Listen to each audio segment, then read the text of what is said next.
Íbamos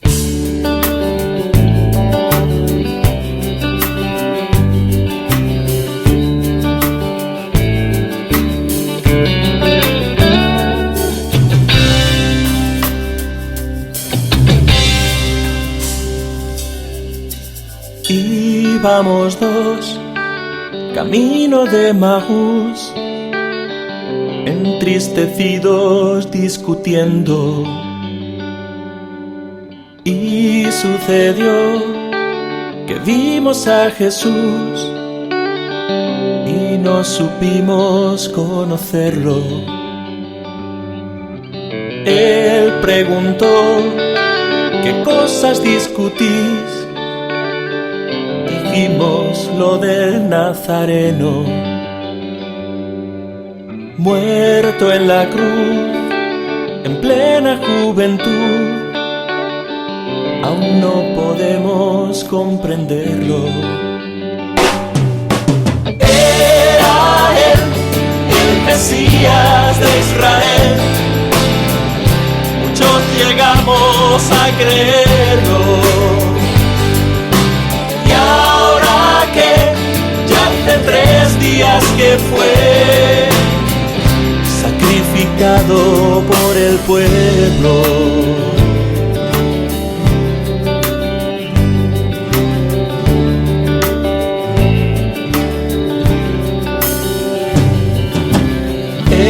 Respondió que así debía ser, estaba escrito su tormento, y reavivó nuestra apagada fe. El corazón ardía por dentro. Quédate con nosotros, quédate. Ven y comparte nuestro techo. Quédate con nosotros, quédate. La oscuridad está cayendo. Él sonrió y entró para cenar, partiendo el pan y bendiciendo. Nos lo entregó, diciendo nada más: tomad, comed, esto es mi cuerpo. Y después ya no le pudimos ver, pero sabíamos que dentro Él está con nosotros, y esta vez resucitado de los muertos. Quédate con nosotros, quédate, y cúranos que estamos ciegos. Quédate para ver con los ojos de la fe, así te reconoceremos. Hogares de Emaús. Ustedes saben que este es un espacio para compartir juntos en clave matrimonial la palabra de Dios. Estamos transmitiendo en vivo desde FM Kairos, Tiempo de Dios, en el 105.1 del dial, desde la parroquia de la Santa Cruz, ubicada en la calle Santa Fe 1247 de la ciudad de Salta, República Argentina, de los hermanos discípulos de Jesús de San Juan Bautista. ¿Cómo les va? ¿Cómo están? ¿Cómo están Buenas ustedes? noches. ¿Qué tal, Carmen? ¿Qué tal, Luis? ¿Cómo andan? Buenas noches. Somos poquitos esta noche, Así por es, ahora. pero Por ahora. Bueno. Por ahora. Buenas noches a todos los oyentes y feliz día para todos los maestros. Cierto. Muy feliz día. Feliz día, Muy muy feliz día. Muy feliz día para todos. En este tiempo especial de que estamos viviendo del milagro, previo al comienzo del triduo, ¿no? Así es. Bueno, buenas noches. Bueno, gracias. Yo soy maestra y siempre agradezco a Dios el haberme llamado a ser maestra. Yo me recibí un 15 de agosto, Día de la Virgen, me acuerdo. Y la verdad es que para mí es re lindo. Y aunque después estudié psicopedagogía, yo siempre digo, mi principal vocación es la docencia y ser maestra. Así que bueno, y también contentos viviendo estos tiempos del milagro como familia, tratando de de hacer el trido, de participar y también, ya que estamos de feriado, de hacer de estos días un espacio para compartir, para estar en familia, para conversar y para alabar a Dios desde esos espacios también en el hogar, ¿verdad? Tal cual, tal cual. Y además, bueno, hay las situaciones en el mundo con respecto a lo que se vive, la visita del Papa a Nueva York y a Cuba, también nos engloba en un ambiente muy especial de oración para pedir por muchísimas cosas que tienen que ver no solamente con lo nuestro de cada día, así que bueno, desde acá también vamos a utilizar este espacio de nuestro milagro para que el milagro trascienda las fronteras de Salta. Así es. Bueno, como siempre, queremos comunicarnos con ustedes y que ustedes se comuniquen con nosotros sobre todo. Lo pueden hacer primero al número fijo de la radio, que es con la característica de Salta, el 0387 423 0941. Y si nos quieren mandar un SMS, un WhatsApp, lo pueden hacer al celular, también con la característica de Salta, 0387 154 152 463. Bien. Bueno. Si quieren escuchar el programa a partir de mañana, lo van a poder hacer en la página de Facebook de Hogares de Emaús o en YouTube, así que de ahí pueden perfectamente escuchar el programa y revivirlo en familia.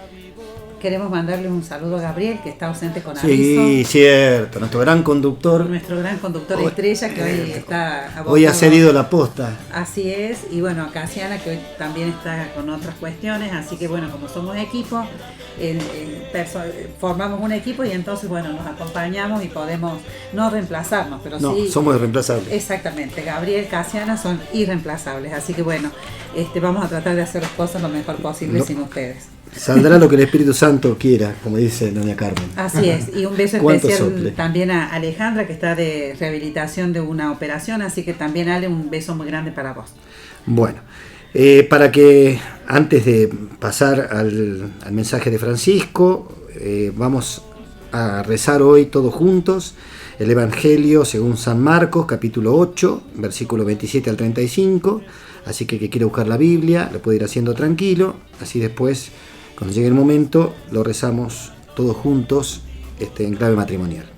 Bien, mientras tanto, aunque no vamos a pasar textual un mensaje del Papa en este programa, sí hay dos cuestiones que queríamos compartir con los oyentes, así que bueno, en un ratito volvemos.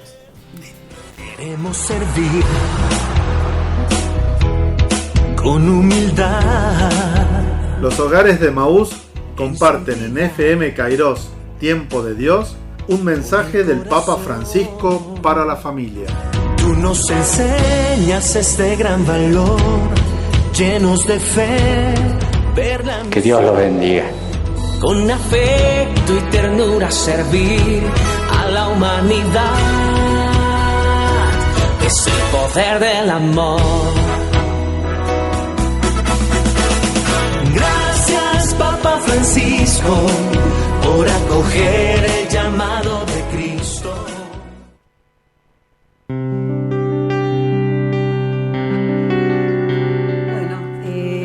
Bueno, se han sumado al equipo esta noche Carola y Daniel. Buenas noches, Carola. ¿Cómo les va? ¿Cómo estás? Hola. ¿Cómo estás, Daniel? Bien, muy bien. Bueno, bienvenidos. Muchas gracias por compartir con nosotros, por acompañarnos en este programa. No, ¿Cómo andas, hermoso. Carola? Es hermoso estar aquí. Bueno, Realmente a mí me llena, no sé, me pone más nerviosa que cualquiera, creo. pero es lindo. bueno. Gracias, muchas gracias. Nos alegramos de tenerlos. Así es. Bueno, resulta que queríamos compartir con ustedes algunas cuestiones que, si bien es cierto, no son mensajes directos del Papa, suceden a instancias de él, ¿no? Septiembre y octubre son meses muy importantes para las familias cristianas a nivel mundial, porque se van a suscitar dos acontecimientos sumamente importantes. ¿Me quieren contar? A ver, Juan María, Luis María, ¿qué es lo que está por suceder? Bueno, lo primero que va a suceder es el Congreso Mundial de Familias, Ajá, que, aprovechando la visita del Papa a Estados Unidos, se va a desarrollar en Filadelfia. bien.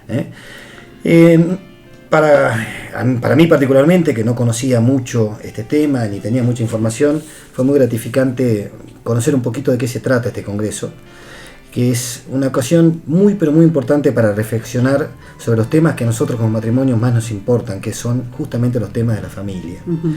y para sintonizar estos temas, que esto es lo más interesante, con todo el pueblo cristiano. O sea, que estos temas que nosotros tomamos desde acá, de una ciudad como Salta, en familia, y que tratamos de llevar a nuestra familia íntima, a nuestra familia comunitaria, que esa se sintonice y ese mensaje sea igual en todas las familias del mundo. Bien. Esto es lo interesante de estos congresos mundiales de familia, porque se unifican criterios. Bien. Entonces es muy rico lo que se trata. Tal es así que un año antes se eleva a cada curia, a cada obispado, se le dan 10 temas para que la curia trate en cada uno de los países, que luego van a mandar a sus representantes. Eso sería como una catequesis preparatoria. Exactamente. Bien. Se hace una catequesis, pero profunda, preparatoria. Sí. Bien. Y después van los delegados de esos países al Congreso a debatir sobre cada uno de sus realidades, sobre la catequesis, pero sobre esos temas, para que sea organizado. Perfecto. Bien. ¿Y uno de los objetivos de ese encuentro, que es necesario decir los días en que se va a celebrar para que podamos seguirlos, va a ser desde el 22 al 27 de este mes, como decía Juan, en Filadelfia, en Estados Unidos, y el objetivo es ayudar a las personas a comprender que la familia es un don de Dios que necesita abrirle su corazón a Jesucristo. En la semana del encuentro. ¿Cómo se llama? Encuentro Mundial de la Familia. EMF son las siglas. Bien, porque si quieren entrar a internet, en Google, pongan Encuentro Mundial de la Familia Filadelfia, y ahí están los documentos preparatorios. Y van a estar los blogs de cada reunión y van a poder seguirlo. Exacto. Y este encuentro va a estar dividido en 3 partes.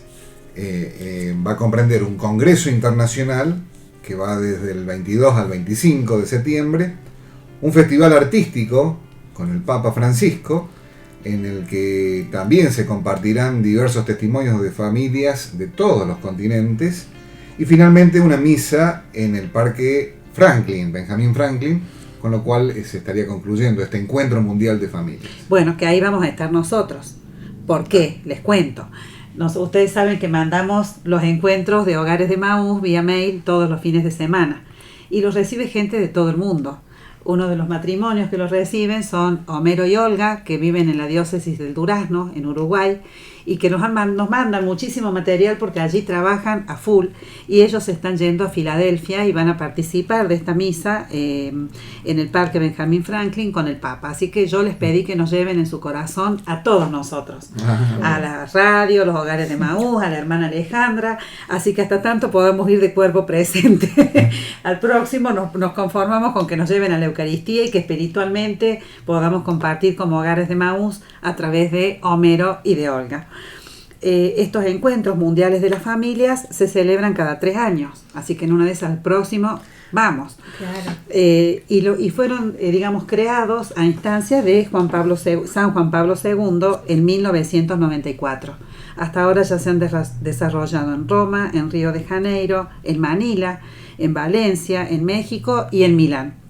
Exactamente. Y el del Filadelfia justamente se celebra antes del Sínodo de los Obispos sobre la Familia, que es el segundo acontecimiento que queríamos hablar, que se va a celebrar en el Vaticano del 4 al 25 de octubre de este año, y que justamente se realiza a instancias del Papa, ¿no es cierto? Exactamente. Es muy importante para nuestra vida familiar cristiana también que la Iglesia, a través de la iniciativa de Francisco, el año pasado, llamó al primer sínodo o presínodo para que libremente, sin ningún temario predispuesto, los obispos empezaron a discutir puntualmente cómo la Iglesia puede ayudar a contener a las familias y a aportarle a las familias lo que necesitan para que las familias crezcan en cristiandad.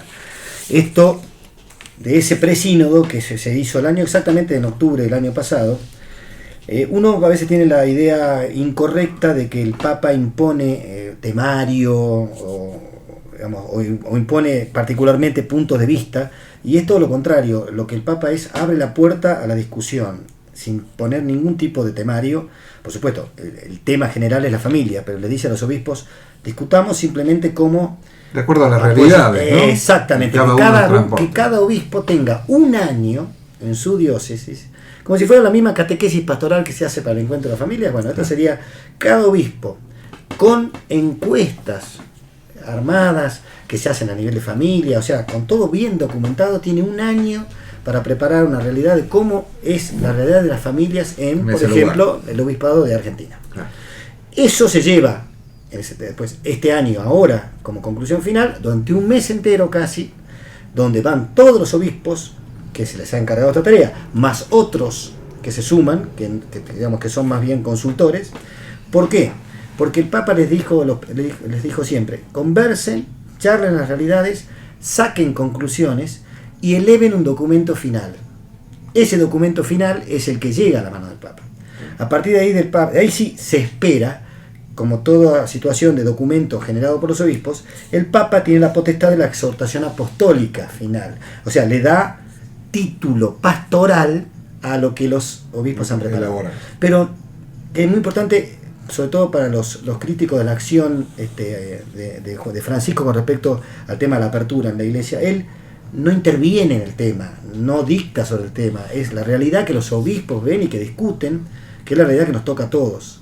En temas que pueden ser conflictivos o no, como por ejemplo el tema de la homosexualidad, de las parejas que están separadas, hay un montón de temas que seguro que se van a tocar. De los que conviven antes del matrimonio. Un montón de temas. Bien. Lo que hay que ser claro es que no se piense que este sínodo va a inventar nada nuevo ni va a cambiar las raíces cristianas. No, claro. Por favor, nada que ver. Lo que es ayornar determinadas pautas. Les doy un ejemplo que pasó la semana pasada con respecto a la modificación del Código Canónico con el tema de la nulidad matrimonial. Claro. No se cambió la indisolubilidad del matrimonio, ni mucho menos. Lo que se hace es un trámite que antes era costoso y largo, tratar de que sea lo más corto posible, y se le da potestad al obispo que está cerca del problema, que antes no era así, porque decidía alguien que estaba en Roma, que ni conocía, que resuelva. Esto es lo que quiere Francisco. Exacto, pero la doctrina no se cambia. Para nada. Un matrimonio no se anula. Todo lo contrario. Lo que quiere decir es que es un matrimonio nulo porque en realidad nunca hubo matrimonio. Nunca hubo, exactamente. Porque faltó alguna de los requisitos necesarios para que realmente el sacramento fuera válido. Entonces, como dice Juan, esto no se va a cambiar. ¿Qué dice Francisco? Imagínense una situación donde esto duraba 4 o 5 años y solamente lo podían pagar unos pocos. Exacto. ¿Por qué? Si no hubo matrimonio, vamos a privar a esta gente que pueda casarse con otra persona durante 5 años porque no tiene plata o porque no tiene tiempo para esperar. Y el otro tema también es ver el tema de la preparación al matrimonio, es decir, es ver cómo preparamos y cómo acompañamos a los novios en este camino al matrimonio. Justamente el documento, este predocumento del que hablaba Juan en el apartado 113 dice que la Iglesia tiene el deber de mostrar el rostro de Dios que no abandona nunca y siempre es capaz de devolver fuerza y esperanza. La atención a estos casos concretos se debe conjugar con la necesidad de promover líneas pastorales comunes. La falta de estas contribuye a acrecentar la confusión y la división y produce un sufrimiento ardiente en quienes viven un matrimonio fallido y quienes quizá se sienten injustamente juzgados, indica el punto 119 del documento. El Evangelio de la Familia es la buena noticia del amor divino que es proclamada a todos los que viven esta fundamental experiencia humana personal, de pareja y de comunión, abierta al don de los hijos, que es la comunidad familiar. El magisterio de la Iglesia sobre el matrimonio es presentado y ofrecido de forma comunicativa y eficaz, para que toque los corazones y los transforme según la voluntad de Dios manifestada en Cristo Jesús.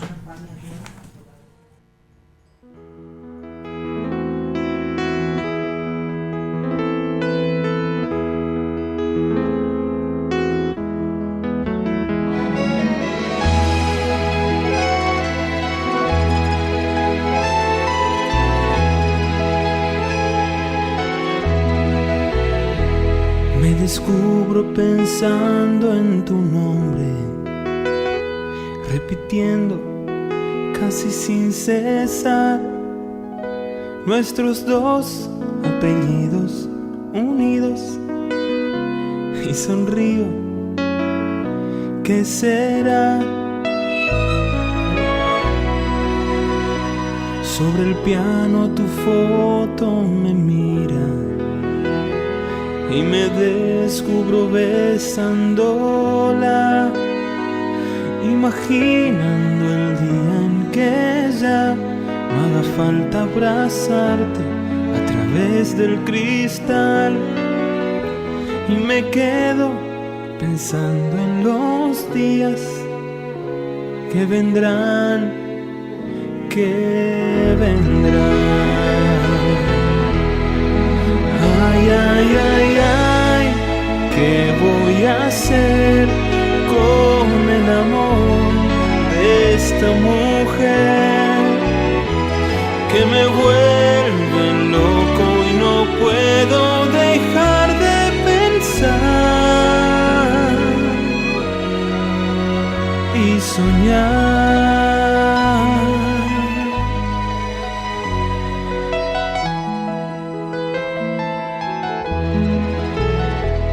Me descubro tendiendo la cama, tarareando algún tema de amor. Me descubro escondiendo la panza y creo que la balanza me guarda rencor. Me preocupa tener que causarte en la noche de bodas una buena impresión. La maleta repleta de sueños y de tanto para compartir. Nuestros libros, las fotos, los lentes, los discos y el cuadro en que estás junto a mí. Una flor, 2 cepillos de dientes y todos los besos que aún no te di. Ay, ay, ay, ay, ¿qué voy a hacer con el amor de esta mujer que me vuelve loco y no puedo dejar de pensar y soñar?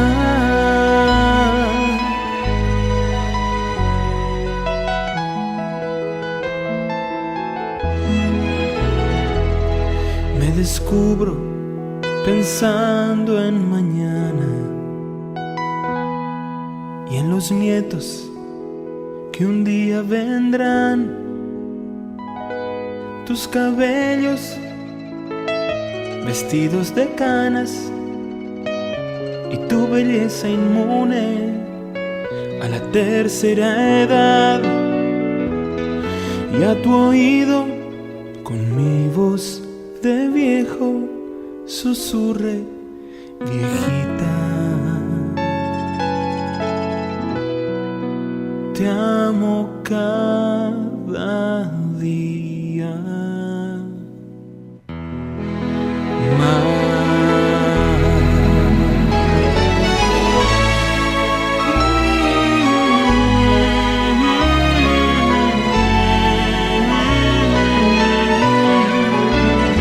Que me vuelve loco y no puedo ni quiero dejar de soñar y soñar.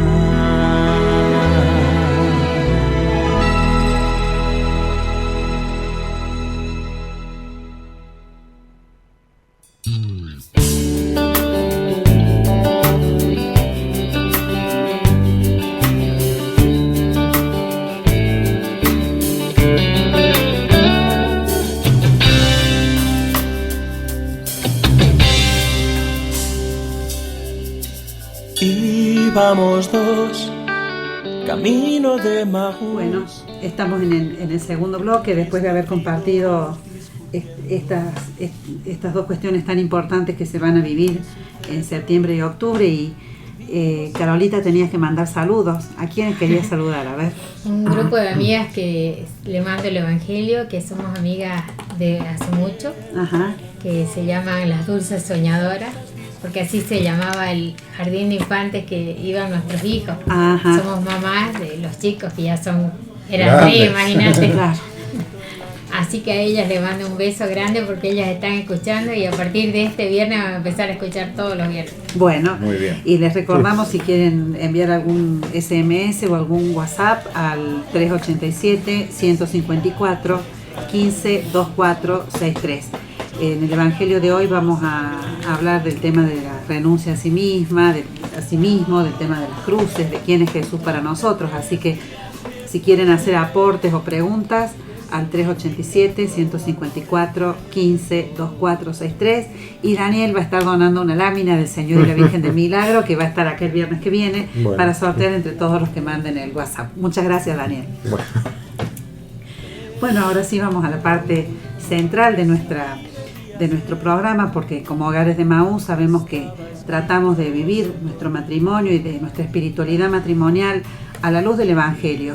Sencillamente tratar de ver qué quiere Dios de nosotros como esposos y como padres. Así que preparándonos para compartir la buena noticia, la palabra del Señor, vamos a tratar de silenciar nuestro cuerpo, nuestro pensamiento, para abrir nuestros corazones a la palabra de Dios.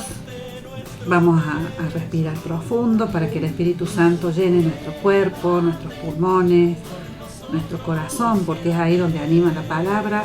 Y vamos a decir, invocando a la Santísima Trinidad, en el nombre del Padre, y del Hijo, y del Espíritu Santo. Amén. Señor Jesús, envía tu Espíritu para que Él nos ayude a leer la Biblia en el mismo modo con el cual tú la has leído a los discípulos en el camino de Maús.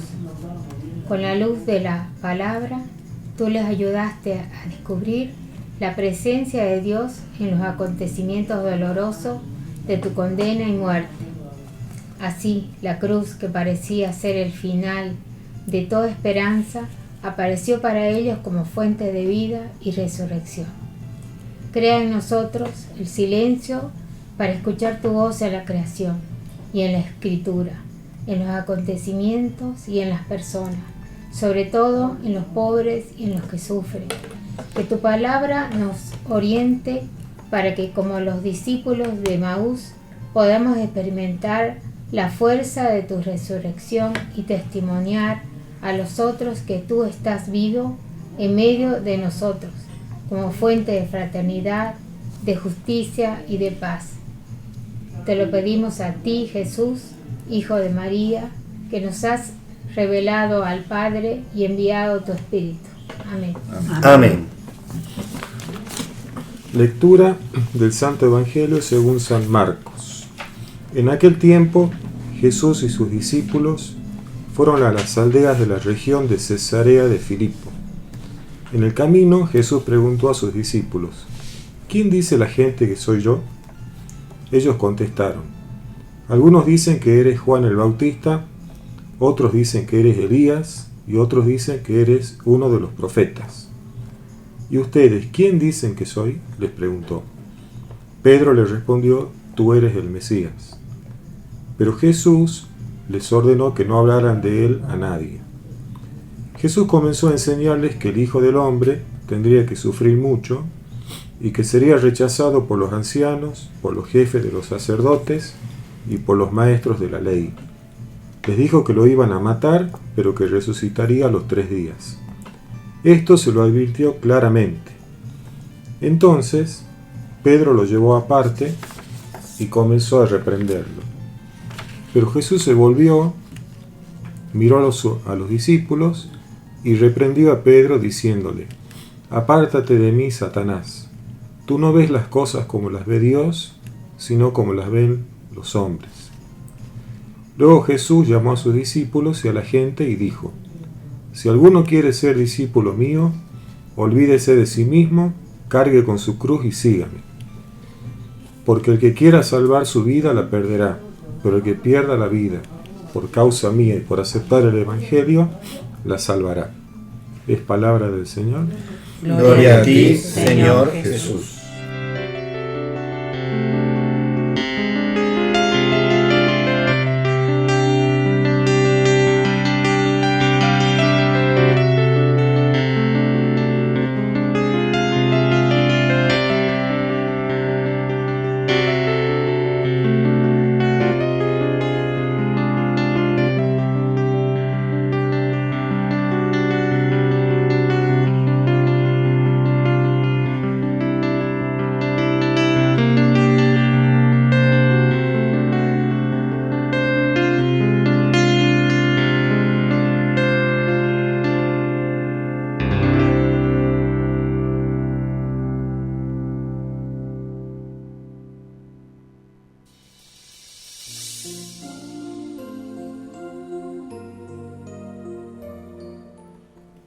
Meditando esta palabra del Señor, vamos a tratar de ver juntos qué dice el texto, para después poder conversar y poder descubrir qué nos dice Jesús a cada uno de nosotros como esposos, como padres, con esta palabra que trae para el próximo domingo, el domingo 24 durante el año, y viviendo nosotros los salteños el milagro, y que justamente también el día 13 es el día de la exaltación de la cruz.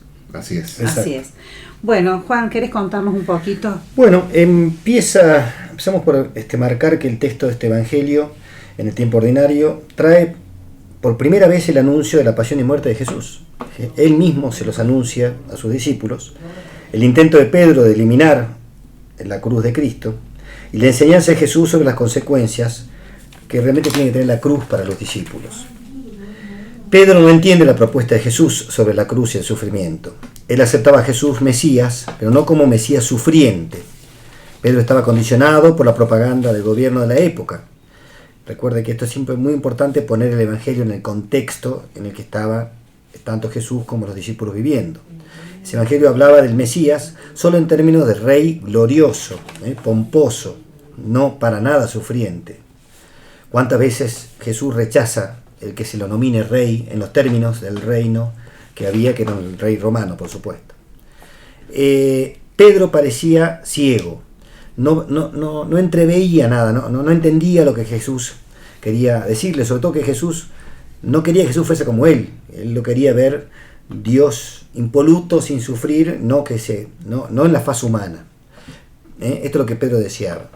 Hoy todos creemos en Jesús, pero al igual que en ese momento, no todos lo entendemos de la misma manera. Entonces veamos de qué se trata esto. Bueno, el texto comienza con una pregunta que Jesús hace a sus discípulos. Es raro, ¿no?, encontrarnos con Jesús preguntando por la opinión ajena. Parece como que le importara el qué dirán, pero no es eso. La pregunta de Jesús apunta a captar cómo está llegando el mensaje que él está predicando a la gente. Si la respuesta no es la adecuada al mensaje que él proclama, habrá que ajustar la predicación para que los destinatarios comprendan mejor lo que se quiere decir. Claro, pedagógicamente hablando, diríamos que está haciendo un proceso evaluativo. Ya que hoy es el Día del Maestro, los docentes en algún punto nos detenemos y evaluamos. ¿No es cierto, Daniel? Vos que sos docente. Preguntamos a ver si entendieron. Exactamente. Y si no, recalculamos, ¿verdad? ¿Qué otras estrategias, qué otras cuestiones? Jesús ya había hecho el milagro de la multiplicación de los panes, acababa de curar a un ciego, había salido, digamos, de Galilea y venía predicando por otras regiones, acá estaba en Cesarea. Entonces, a mí me encanta él realmente cuando es tan pedagogo que se detiene y pregunta y escucha, ¿no? Las respuestas que dan los discípulos invitan a considerar que la gente que escucha y ve las cosas que dice y hace Jesús lo entiende como un profeta escatológico. ¿Y qué es escatológico? A ver, explicarnos un poquito. Esto tiene que ver con un mensaje referido al fin de los tiempos, al fin de la historia, a algo vinculado con el futuro. Jesús vendría en la mente de esas personas, en nombre de Dios, a predicar la conversión ante el fin de los tiempos. El pueblo judío esperaba que se diera ese fin de los tiempos, el fin del mundo, y que un profeta enviado por Dios lo anunciara para que el pueblo fiel se convirtiera de su pecado y así pudiera entrar en la vida eterna.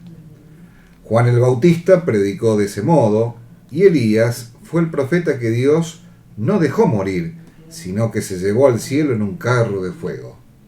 Era lógico entonces que la gente pensara que volvería a predicar la conversión para la salvación final de los judíos. ¿Y qué hace Jesús?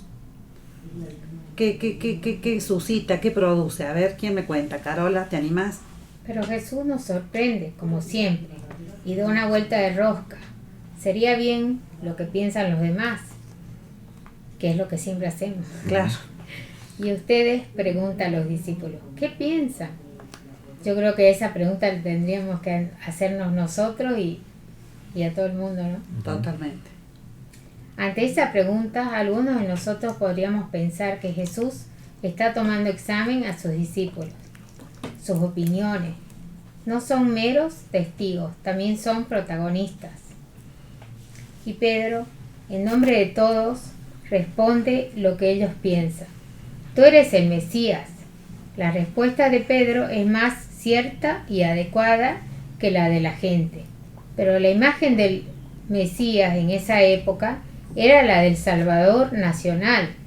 Es la imagen del héroe popular, del caudillo que guía a las masas a la revolución. Implica el triunfo de una nación sobre otras. Y aunque teñida de una visión espiritual, apenas se eleva de la imagen de un guerrero que quiere liberar a la patria de los que se oprimen. Bien, claro. Es lo que esperaban del Mesías, ¿no? ¿Y qué es lo que Jesús responde ante esto? Jesús sabe que puede hacer eso y mucho más. Sabe que puede liberar al pueblo de cualquier esclavitud, pero sobre todo puede liberarlo de la esclavitud del pecado, que es la que lleva a la muerte. Él sabe que puede con cualquier rey o emperador terreno, pero sobre todo puede contra las potestades espirituales sobre el poder del mal. Por eso ordena el silencio, para no confundir a los que escuchen esas palabras.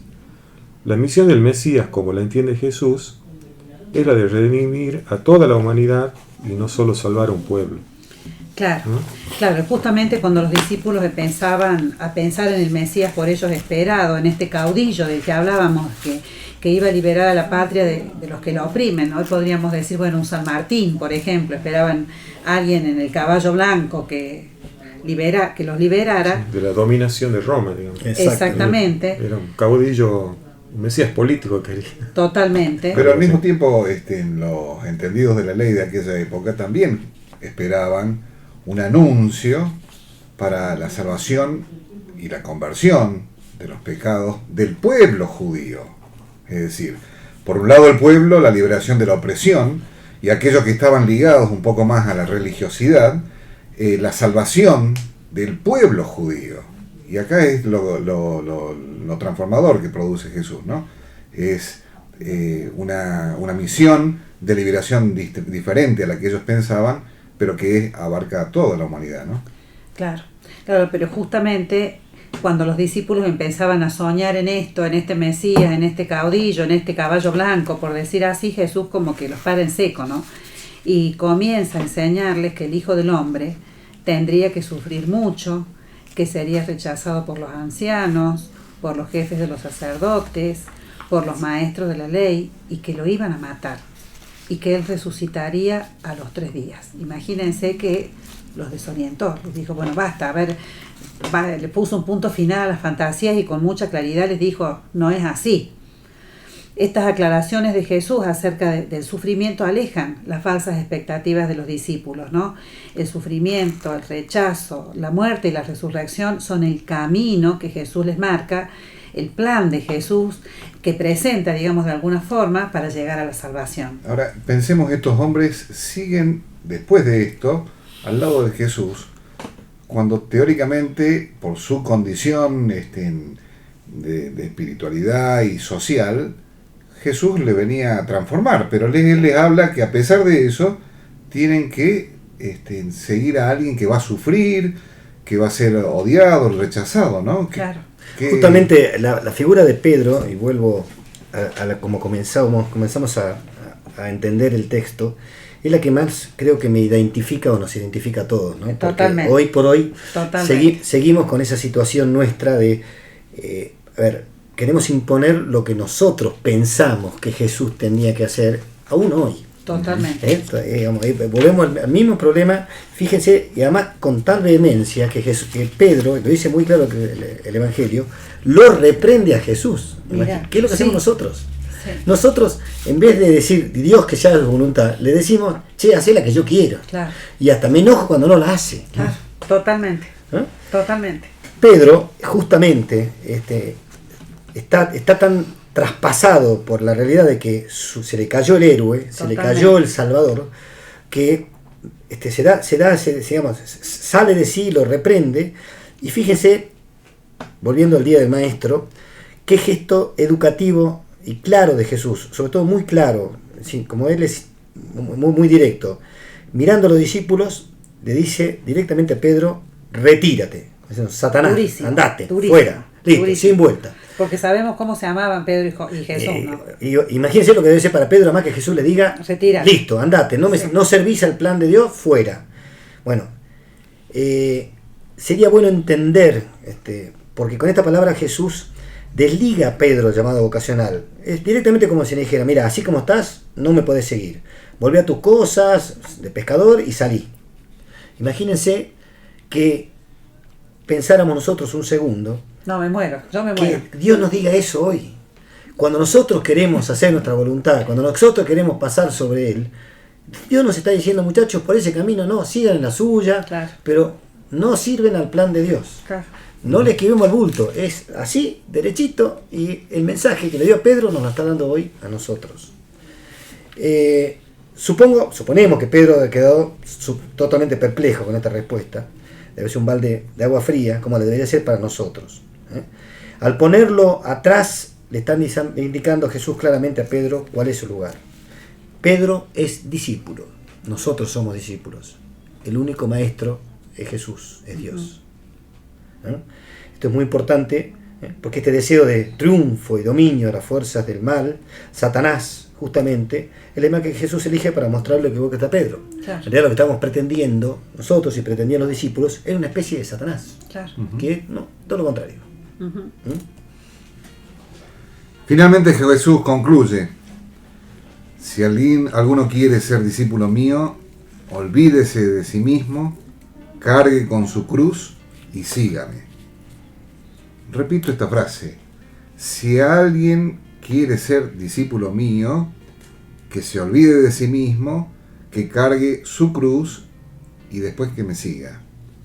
Es una frase definitiva, terminante, ¿no? El tema de la renuncia se vuelve crucial para la vida de los que decimos ser cristianos. Renunciar a todo intento de ejercer el poder como modo de conseguir lo mío y no ejercer el buen poder para servir al prójimo, es esto lo que determina o lo que hace que nos marquemos personalmente como seguidores de Jesucristo. La cruz que se carga mira el futuro de la vida del cristiano normal. Muchos identifican la cruz con sus sufrimientos, con sus dolores, pero en un sentido mucho más profundo, la cruz es sufrir por ser cristiano. La cruz significa compartir el dolor de Jesús por salvar a la humanidad, por servir para un mundo sin fronteras, para un mundo que no tenga pobres, para un mundo sin pecado. El seguimiento será la clave de la historia del cristianismo. La búsqueda del creyente es ser como su maestro y no al revés. Es decir, usar al maestro para mi servicio, como bien lo explicaba Juan. Hasta que no aprendamos a renunciar a nosotros mismos y a cargar la cruz, no podremos llamarnos seguidores de Cristo.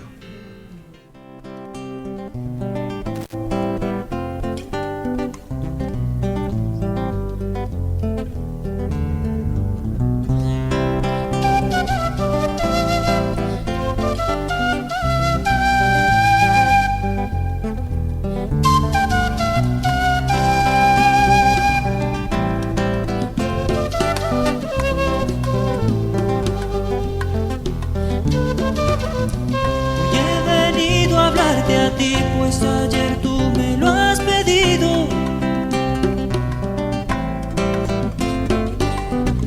Para saber si me crees, pues no estabas muy convencido. Lo cierto al fin es que el temor a dejar todo lo que tienes te ha confundido y de verdad no es lindo aquello que conviene. Ven y sígueme. ¿Quieres amar como yo te amo? Ven y sígueme. Si quieres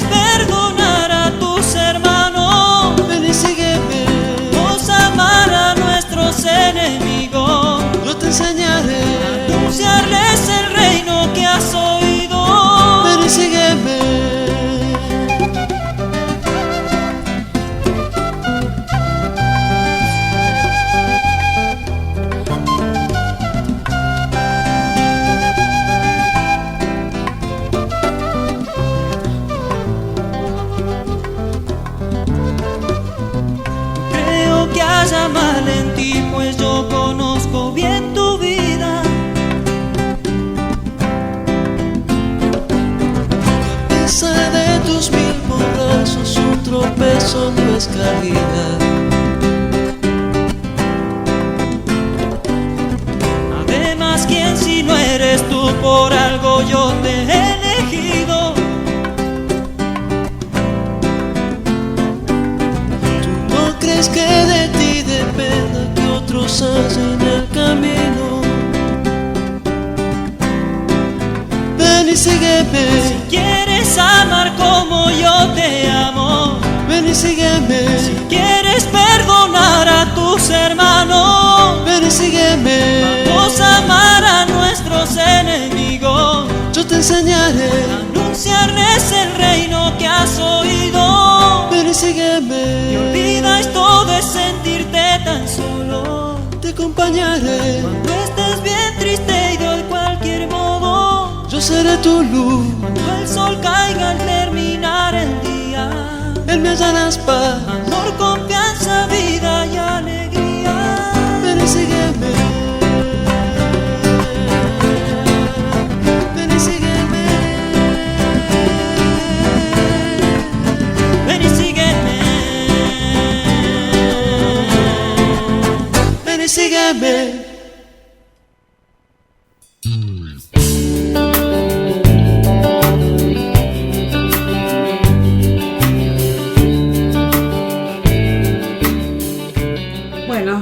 Tratar de comentar a algunos, si quieren, en esta mesa donde estamos haciendo juntos esta lección, esta oración, qué parte del Evangelio les ha llegado más, qué palabra, qué gesto, algún verbo, algún personaje. A ver, los oyentes pueden compartirnos también, y los que estamos acá, ¿quién se anima a compartir algo? Daniel, ¿te animas? Sí. ¿Qué parte te ha llegado más? Bueno, todo te llega, ¿no? Digamos, como cada vez que uno lee el Evangelio. Pero yo quería volver un poco sobre la primera parte, cuando Jesús primero pregunta a los discípulos, ¿quién dice la gente que soy yo? Uh-huh. Y hay uno también se identifica con la gente, ¿no? Porque pensemos que esta gente, viéndolo a Jesús personalmente, pero decían que era Juan el Bautista, que era Elías, que era un profeta, que era... O sea, ni siquiera viéndolo en persona podían entender o darse cuenta quién era Jesús. Claro. En cambio, entre los discípulos, al menos, no sé si Pedro habló por todos, habló por él, pero dijo, bueno, no, tú eres el Mesías, digamos. Pero aún así, después Pedro se enoja y no le cree todo lo que le dice. O sea, claro. como tal cual somos nosotros, digamos, ¿no? Claro. O uno mismo. Claro. Primero, no poder creer, ¿no? A pesar de lo que están mirando frente a frente y pensar cualquier cosa. Y aún así, al creer, después decir, no, te creo, pero no, estás equivocado. Claro. ¿Cómo será para que Jesús se enoje y lo saque? Digamos? Claro. Pero bueno, se ve que Pedro era así, ¿no? Sí. Así como era el primero en contestar, era el primero en equivocarse. Claro. Pero bueno, Claro. Bueno. digamos, son aspectos que también te hacen pensar mucho. Bien. ¿Vos, ¿no? Juan?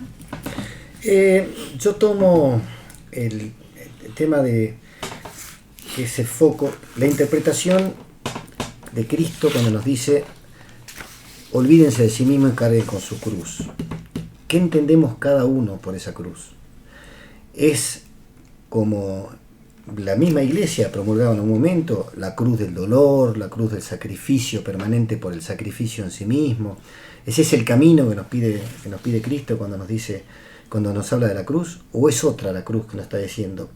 Nos vamos a comportar como Pedro cuando entendemos y decimos, no, Jesús no puede sufrir, no puede ser humano, no nos puede transmitir esto, o vamos a entender realmente el mensaje de Cristo, porque si no Cristo nos va a decir, como le dijo Pedro, muchachos, afuera. Claro. Este es el punto, creo, cómo vivimos cada uno en nuestra familia, esto, y personalmente, en nuestros matrimonios, esto de renunciar a nosotros mismos, y cuál es nuestra cruz. Lo hemos tocado muchas veces a lo largo de estos programas que compartimos los viernes, ¿no? En nuestra relación de esposos. La necesidad que es llevar adelante la renuncia de ciertas cuestiones personales en aras de esa relación. Cuando uno ha podido experimentar, porque lo ha ejercitado, el de renunciar a sí mismo para dar vida al otro, al que tiene al lado, es mucho más fuerte, mucho más profunda la satisfacción que encuentra cuando deja de lado el uno mismo, el yo, para poder llegar al otro, al tú, ¿no? Nuestra tendencia es a no renunciar. Nuestra naturaleza nos lleva a ser egoístas. Pero si uno a veces se detiene a reflexionar estas cuestiones, y sobre todo en la relación, digo, insisto, de los esposos, en que cuando uno ve y vela solamente por uno, las consecuencias, eso trae consecuencias, tiene sus consecuencias, y no necesariamente son buenas esas consecuencias, porque el haber satisfecho un deseo personal sin tener en cuenta a la otra persona, me cierra, me limita. Uno se pregunta, ¿y qué hago con ella? En el caso mío, es decir, ¿para qué estoy con ella? Si me despierto, me desarrollo y me acuesto pensando en mí. Cuando uno empieza de a poco, porque esto tampoco es rápido, empieza a pensar un poquito en el otro, logra consecuencias totalmente distintas a la como planteaba en un principio, ¿no? Lo importante que siempre decimos, el matrimonio es el camino de santidad nuestro, que nosotros hemos elegido, pero es a través del otro, en la medida en que yo, claro, pero en la medida en que yo puedo transmitirle esa santidad al otro, es lo que ese otro me devuelve la santidad a mí también, y entonces juntos aspiramos a esa santidad, renunciando a cuestiones a veces tontas o caprichosas que tenemos personalmente, ¿no? O debiéramos empezar a partir de esas pequeñas cosas, ¿no? Sí, a mí también me sonaba, que me quedé con esta frase que decía, no me acuerdo quién, que la cruz significa compartir el dolor de Jesús por salvar la humanidad, por servir para un mundo sin fronteras, sin pobres, sin pecado. Es decir, nosotros siempre decimos que el matrimonio de alguna manera es el reflejo del amor de Cristo por la iglesia, de Cristo por nosotros. Y el amor de Cristo por la iglesia fue un amor de cruz. Creo que tenemos que tratar de ver también esta cuestión. Si hablamos de una cruz, si hablamos de un sufrimiento, tiene que ser esto, compartir el dolor de Jesús y ser como Jesús, que sufrió por nosotros en ese contexto, de decir, bueno, yo sufro por mi familia, no es el sufrimiento por el sufrimiento en sí mismo, es esto de decir, me uno al sufrimiento de Cristo, analógicamente, renunciando a estas cuestiones, ¿no? Entonces, bueno, que hay unas cuestiones que por ahí la he mencionado en el bloque anterior.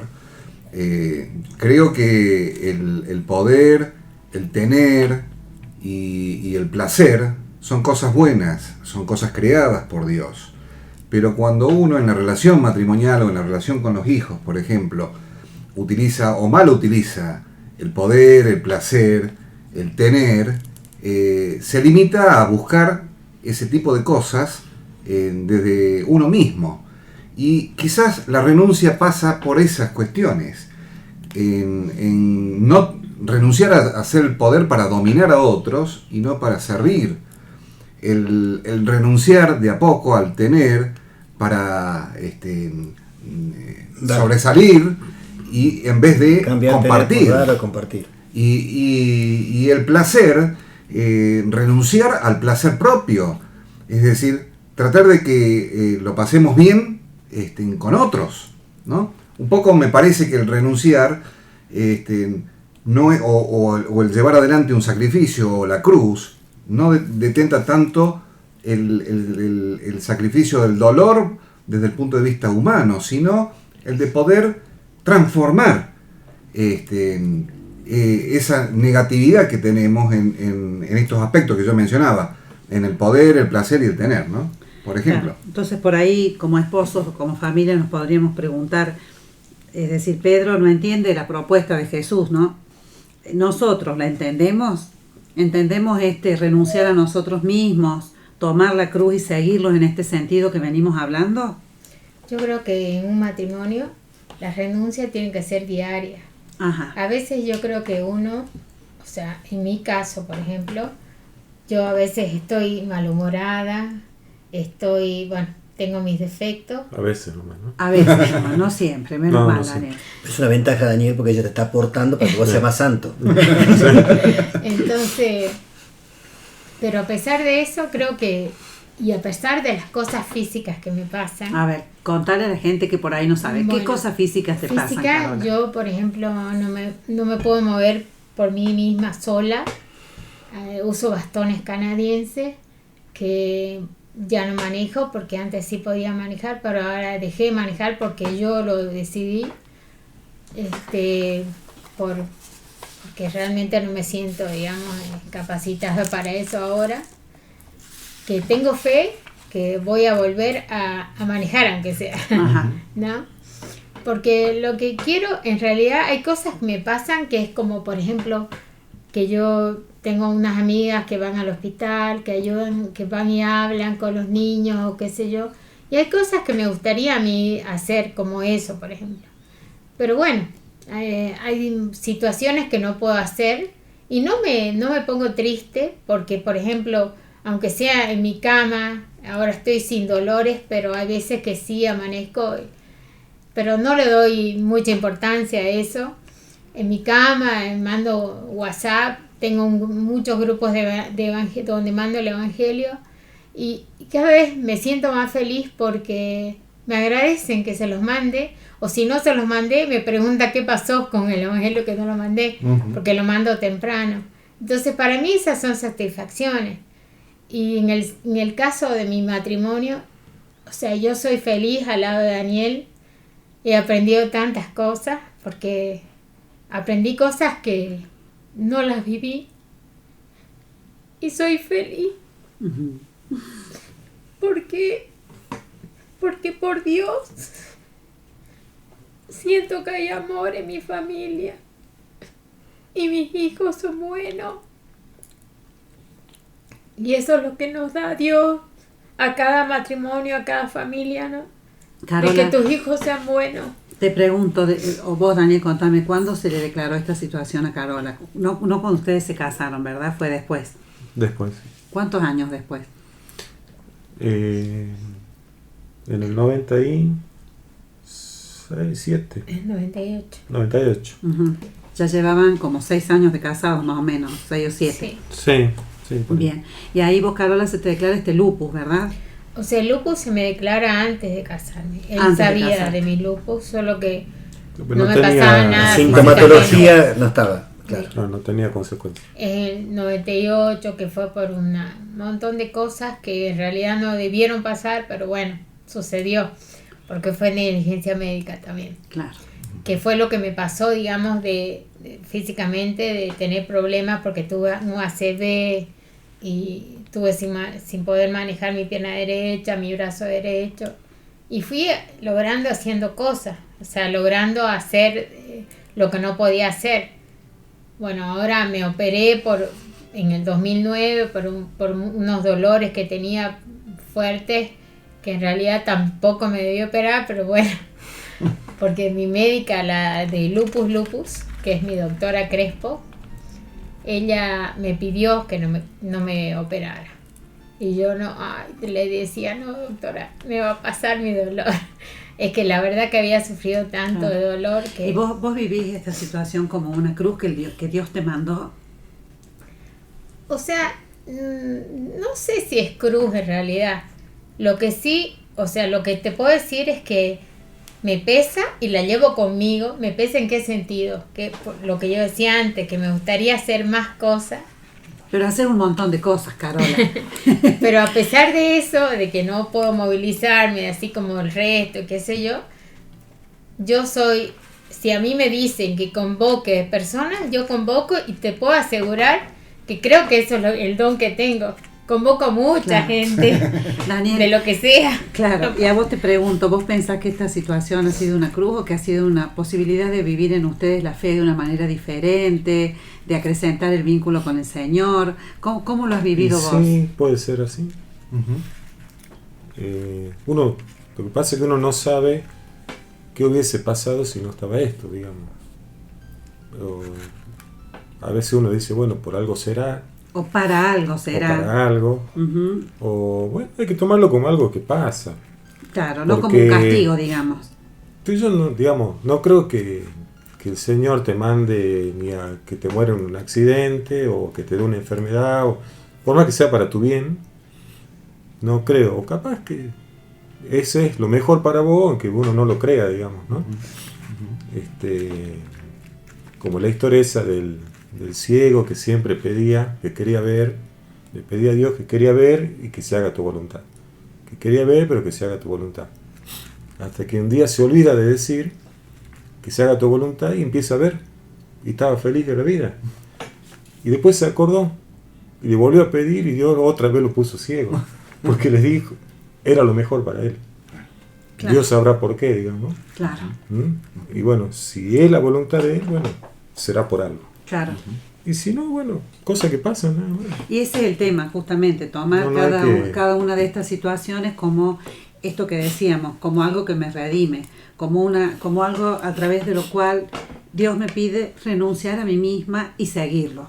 Porque en su plan, según les acaba de decir a los discípulos y a Pedro, no es tan solo la alegría, bueno, finalmente, obviamente, es la alegría de su encuentro, pero es también esta cuestión de decir renuncio a mí mismo y recorro un camino que es único, como de rechazo, de sufrimiento, de muerte y de resurrección, que es el camino que se debe transitar para llegar a la salvación. Incluso es un proceso psicológico que debemos atravesar si queremos madurar en nuestra vida individual y en nuestra vida afectiva fundamentalmente. ¿Por qué?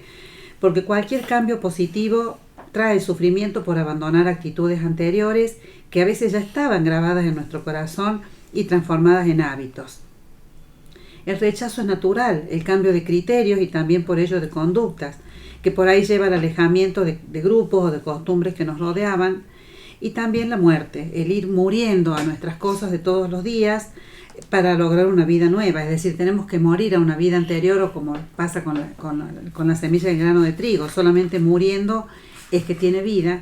Y es así como llegamos a la resurrección, que es el fruto de que las cosas se han transformado, han cambiado, se han modelado actitudes. Si nosotros llevamos este plan a nuestra vida matrimonial, muchas veces tenemos que cambiar cuestiones que nos traen aparejados algunos sufrimientos. Cuando nos casamos estábamos felices, pero también por ahí extrañábamos a nuestros papás, a nuestra familia de origen, había un desarraigo. Yo me acuerdo cuando nos vinimos de Córdoba, que fue re difícil venirnos y adaptarnos, había un sufrimiento, pero no era, bueno, sabíamos que era para alcanzar metas que nos habíamos fijado. Lo mismo sucede en nuestra vida espiritual y, como decíamos al principio del programa, en esta conformación de nuestra espiritualidad propia como pareja, ¿no? Y sí, en parte también yo lo analizo de la siguiente forma. El renunciar, por ejemplo, a adquirir valores temporales, mundanos, en vez de tratar de buscar los valores trascendentes que van más allá del espacio y del tiempo que nos limita como seres humanos, ¿no? Yo creo que en parte la redención de Jesús que hace a través de la cruz de toda la humanidad es mostrándonos que en la cruz se muere para alcanzar la vida, la resurrección. La vida de Jesús es importante en su sentido completo, el de la cruz con la resurrección. Exacto. Y quizás es la invitación a esto, es lo que me planteo en este momento. Renunciar a estas cosas que nos alejan de Dios. Tratar de adquirir estos valores que son realmente importantes, que son válidos hoy y hacia el mañana, y no aquellos que solamente nos dan satisfacción en este momento, corto plazo, ¿no? A corto plazo. Y sobre todo también enseñar como padres. Eso es muy importante. Yo lo veo, ¿no? Claro, la renuncia se enseña. Y es muy importante como padre tenerlo muy en cuenta, porque si toda la vida hemos sido egoístas y nadie nos enseñó a no serlos, y nos va a costar aprender a no ser egoístas. Totalmente. En vez de a nuestros hijos, en esas pequeñísimas renuncias que de todos los días, si de a poquito le vamos enseñando esas pequeñas renuncias, se acostumbran en esa pequeña renuncia a la renuncia. El hábito de la renuncia, claro, la renuncia, los maestros me deberán entender perfectamente, se puede enseñar. Y si se puede enseñar, se puede aprender. Entonces, como mensaje final, nosotros como matrimonios, es también, aparte de nosotros, grandes, tener que aprender estas cosas, empezar a enseñar a los chicos a que renuncien de a poquito, de manera tal de que se enaltezcan ellos mismos, ¿no? Claro. Y el aprender a renunciar a las cosas pequeñas nos va a permitir a futuro renunciar a las cosas más grandes, ¿no? Y es lo que me estaba acordando, que yo a veces, antes, digamos, me quejaba un poco no me quejaba de lo que me dolía o porque estaba así, sino me quejaba que habían cosas que yo no podía hacer. Sí. Sí, que en realidad eso ya no me quejo, ya no lo tengo en mi cabeza. Uh-huh. Pero porque vos sabés que un sacerdote me dijo que yo tendría que ser la mujer más feliz del mundo. Ajá. Porque en la misa comulgan toda mi familia. Claro. Mi marido y mis 3 hijos. Mira. Que eso es la salvación de todo ese. Totalmente. Y él me decía, esa es la gran felicidad que vos debes tener, claro, en tu vida. Y la gracia que el Señor te da a lo mejor. Por eso. Y yo creo que yo siempre lo que más le pido todos los días es que me dé un poquito de gracia cada día. Que yo sea mejor persona en todos sentidos. ¿Vos, Daniel, le pedís lo mismo? Ya lo pide ella. Tampoco es que sea cargoso. Tampoco cargosiemos. Bueno, entonces nos podríamos proponer en este milagro alguna cuestión de ver qué le respondemos también como esposos, ¿no? Al Señor, qué podemos hacer. Bueno, volviendo a lo que planteaste, Carmen, entonces recordemos juntos, como matrimonio, como nuestra familia, como comunidad, cuáles han sido nuestras renuncias. Tengámoslas en cuenta. Para que justamente nuestro matrimonio, nuestra comunidad crezca, pero crezca ¿cómo? Crezca en Jesús, con Él. Podemos dialogar sobre nuestros cruces actuales, cuáles son, tarea para el hogar, cómo nos hacen sentir, si les hemos entregado al Señor para que sea Él quien nos ayude a cargar con esta cruz, que nos devele, que nos dé una mano. Somos capaces de decirle, toma Cristo, acá está la cruz, te la compartimos. Es una manera de decir, me saco un poco el peso encima. Y podemos también cuestionarnos sobre quién es Jesús para cada uno de nosotros. Lindo trabajo para el hogar. ¿Es el Jesús que creía Pedro, que venía a salvar al mundo, el rey glorioso y pomposo que venía en un caballo y los iba a liberar? ¿O es el Jesús que muere por nosotros para que nuestros pecados sean salvados? Bueno, y poniendo todo esto en manos del Señor, de la Virgen del Milagro, hacemos la oración final, que la vamos haciendo entre todos, como todos los viernes. ¿Qué es una oración de? Es la oración que el Papa Francisco invita a rezar por el sínodo sobre las familias. O sea, ya poniéndonos en camino durante todo el mes de septiembre y octubre, vamos a ir conversando de estas cuestiones y rezando por el sínodo y también por el Encuentro Mundial de las Familias. Muy bien. ¿Quieres comenzar, Daniel? Bueno. Jesús, María y José, en ustedes contemplamos el esplendor del amor verdadero, a ustedes nos dirigimos con confianza. Sagrada Familia de Nazaret, haz que también nuestras familias sean lugares de comunión y cenáculos de oración auténticas escuelas del Evangelio y pequeñas iglesias domésticas. Sagrada Familia de Nazaret, que nunca más en las familias se vivan experiencias de violencia, cerrazón y división. Que todo el que haya sido herido o escandalizado conozca pronto el consuelo y la sanación. Sagrada Familia de Nazaret, que el próximo sínodo de los obispos pueda despertar en todos la conciencia del carácter sagrado e inviolable de la familia, su belleza en el proyecto de Dios. Jesús, María y José, escuchen y atendan nuestra súplica.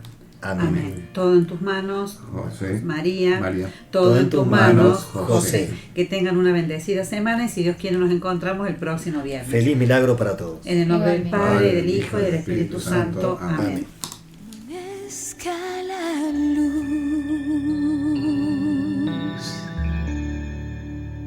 tu dolor destruye, tu soledad acaba contigo, mas si los abrazas como cruz, te llevan a la resurrección. Abraza la cruz y en ella abraza a Jesús para que terminen las tinieblas y así amanezca la luz. Abraza la cruz y en ella abraza a Jesús para que terminen las tinieblas y así amanezca la luz. Dios me libre de gloriarme si no es en la cruz de Jesús, en la que estoy muerto para el mundo y el mundo está muerto para mí.